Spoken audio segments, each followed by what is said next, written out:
Okay. What's going on, fellas?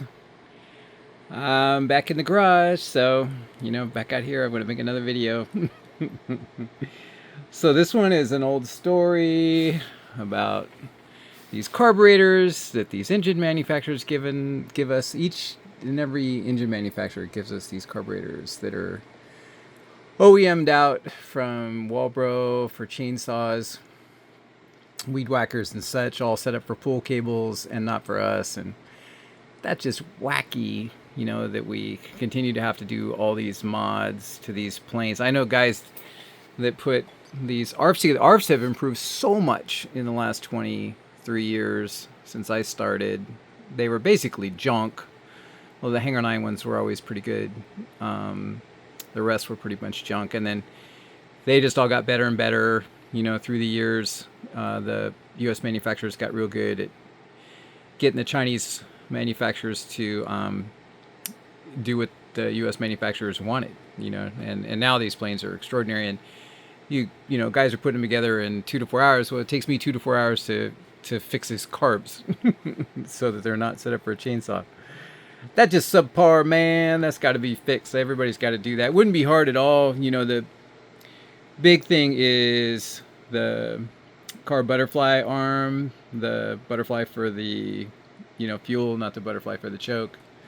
And it's on a shaft that goes through, and all these manufacturers have to do is just make one for us, and then when they get the carbs from Walbro or whoever they get them from, sometimes Tillotson, but mostly Walbro, everybody uses Walbro, you just slide in your arms that you had made up, and then we're dialed. Like, we have resolution, we have the right angles, we have the right clearances. These are all a problem. I mean, look at how much clearance you have from the side of the muffler, to the, um, tiller arm for the butterfly, off that shaft. You can see right there I have, conical in the nut on the outside, and, when I'm up to full throttle, it's practically hitting the muffler. So you don't want to get, there's not really enough room for a ball link over on that side. And if you do have a ball link on that side, I mean, you can get a ball link on that side, but then it's going to get hot from the muffler. It's going to melt. So, that's not good. So better to have the ball link on this side the way I did here, but that required a ton of work. Now, all that could be easily fixed. And even all this bulk that you see here is because of that massive hole that's in that tiller arm, the arm for the shaft, for the carb butterfly. That, arm's not set up for us at all, and it's got a big old hole for a 5 millimeter bolt, on the one side, and it's too short. That should be an arm for us with like 256 or 2.5 or 3 millimeter holes in it. I think the 2.5 or 256. Let's just stay metric. So 2.5 millimeter threaded holes. Have that thing be like a hole at an inch, inch and a quarter, and inch and a half, so you get your resolution, and have it be further away from the carb body so that you have more room to put the ball link between that arm and the carb body, the reed block right there. Then we could get the best resolution, the best clearance from heat, and all that stuff like in a minute. The way that we already do with the planes. So the plane manufacturers are on the ball, the engine manufacturers are not. Just taking shortcut, just making us do all the work, and that ain't right. This stuff's made in China and Taiwan. So just get it done. It ain't gonna cost very much there. And regardless, and either way, just this should be done. I was whining about these ARFs 23 years ago, and these guys, they've come around. These things are unbeatable now and fast to put together, but I have to keep whining about these carburetors until the engine manufacturers finally do something about it. But yeah, the same thing with the choke arms. It's set up for a weed whacker and a chainsaw. It's not set up for us. The angles are not right, for us to do a pull wire through the cowl, which almost everyone does. Occasionally you could you'll see a guy put on a choke servo, in which case this one would have worked out real good for a choke servo. Oh no, but it's going down, so that wouldn't have worked. Still had to be cut, need to go up, so ain't gonna work no matter what. You're gonna have to redo it. But all they need to do is these don't even have to get a part OEM. Like down here, I want them to get a new butterfly shaft, you know, with the correct arm on it. And then here, I want to just take a second and cut off the arm that's on there with a Dremel. Takes 2 seconds, and then just supply a bolt-on arm. And then you could put it any orientation you want. But what I had to go through to get this done, and now it's, you know, totally awesome where there's no, you know, place for heat transfer, and then the ball link itself is the furthest away from the heat. It's up next to the carb.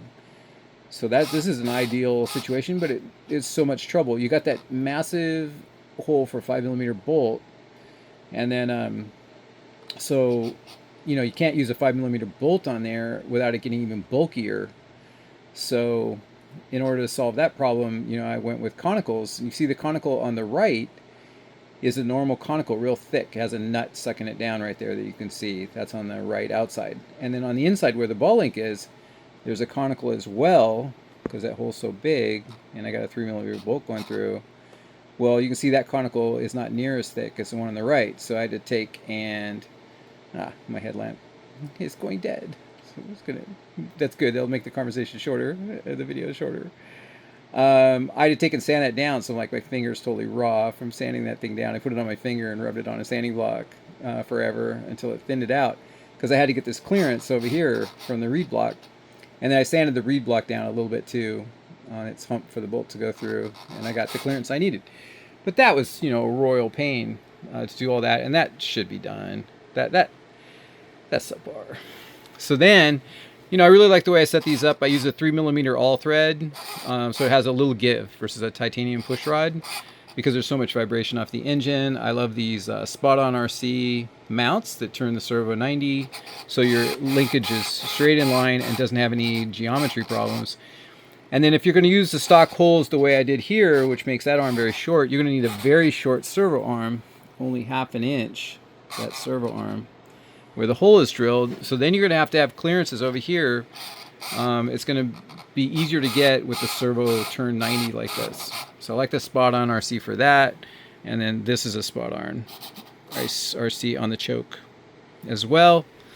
And then I take their little set screws, which have tiny little Allen heads, and I just use a big bolt, because you can get these on and off. You can snug them down tight, you know, where those little ones strip out pretty easy.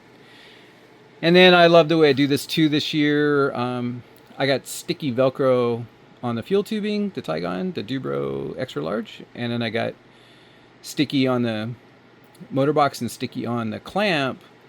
And what that does is it locks that fuel tube in place right there. You can't push that fuel tube anywhere. It's just stuck right there. So it being stuck right there, it can't come off of here. Like, there's no inertia from like fast rolls or something, or, you know, crankshafts or anything that flop the line around and get it to yank it off. Because Tygon, once wet, it'll slide off if you have a clamp or not. And so that locks it down to where even if there's momentum, it can't pull that, no matter how much momentum. So it's basically forcing it over the intake. So you don't even need that cable tie, and there's really no way to take that tube off. Yeah, so that's a real nice setup. And then, you know, I always keep that inside of the muffler, because I don't want that fuel line to go over to the muffler and melt. That's not a good thing. That's not tour player. And yeah, this is all got smoke ready to go. Got some fun demos coming right up. I'm looking forward to doing ones. I'm going to keep a secret until we make sure it happens, because it's not 100% a go yet. But it's going to be a cool video. It's a cool location. It's going to be fun. And then I do want to go to that SAC event. So I got a couple events coming up. We got a scale event at the field. So yeah, lots of fun stuff coming up. Got to get some planes ready. Yeah, I got a plane coming next week, EF 104 Edge 540 in red and white. So I'm all about the third scale lately. This is the 170cc class, but that's because it's a demo plane. It's got the smoke system on it. It's big, presents well. Kind of handles the wind better than the little planes if it happens to be a tornado going on. Yeah, you know, the the big planes are cool. I just, in general, like like everybody's known for like 15 years and stuff. The 100cc class is kind of where it's at for freestyle. And yeah, anymore, I'm not that particular. Even X-Racer's always been my favorite, still 100% my favorite. But whatever plane you got, the modern planes are all good. Just give me something to fly in a third scale, GP 123, and then I could just keep flying my brains out trying to get better. That's all I care about now. I don't care about how they look, and they all fly good enough. Yeah, some are more stable, some are more aggressive. It's all fine. I just need to practice. I'll tell you another interesting thing, and kind of why I made this video. I was thinking when I was doing this is, if you try to get this done, I was at my daughter's last week, and we got a plane. We tried to get it done before dark, a little foamy, and kind of rushing. Some of the bolt holes didn't line up. I was trying to hurry up. Things don't go well, but this was, a headache to do this tonight, all this work.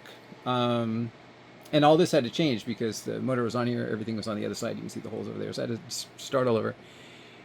Isn't it interesting? You guys have probably gone through this too. If you're not trying to get done, you're not even thinking about getting done. You don't even know what the list is to get done. You're just working on it, trying to do the best you can. Then all of a sudden you are done, and everything came out the way you wanted. It's kind of weird, huh? You guys, I'm sure you guys have experienced that. Or maybe I'm the only weird one. No, everything I think you guys think too. And that's about it. Yeah, I think that's everything. So Harley Quinn says we're done, and I think I'm out.